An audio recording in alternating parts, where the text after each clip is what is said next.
గణపతి జన్మ వృత్తాంతము. గజాసుర సంహార అనంతరము శివుడు కైలాసానికి బయలుదేరాడు. పార్వతి శివుని రాకకై స్వాగత సత్కారాలు సమకూర్చుతుంది. హిమవంతుని తనయ తన నలుగుతో ఒక చిన్నారి బాలుని రూపం చేసి కాపలాగా ఉంచింది. ఆ బాలుడు ఎవ్వరిని లోనికి రాకుండా అడ్డుకున్నాడు. వచ్చినవాడు తన తల్లికి భర్త అని తెలియక.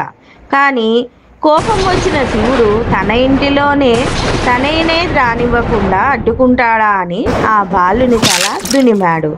ఆ విషయం తెలిసి పార్వతి దుఃఖంతో కోపంతో రగిలిపోయింది. శివుడు నంది ద్వారా తను తెచ్చిన గజాసురుని తల తెచ్చి ఆ బాలుని కతికించి ప్రాణం పోశాడు. ఆ విధంగా తన భక్తుడి తలకు ప్రాముఖ్యతను ఇచ్చాడు. చివరకు మన ముద్దుల గణపతి మన ఆరాధ్య దైవము, తల్లిదండ్రుల చెంతనుంటూ మనల్ని కాపాడుతూ ఉన్నాడు. జై భోలో గణేష్ మహారాజ్కు జై.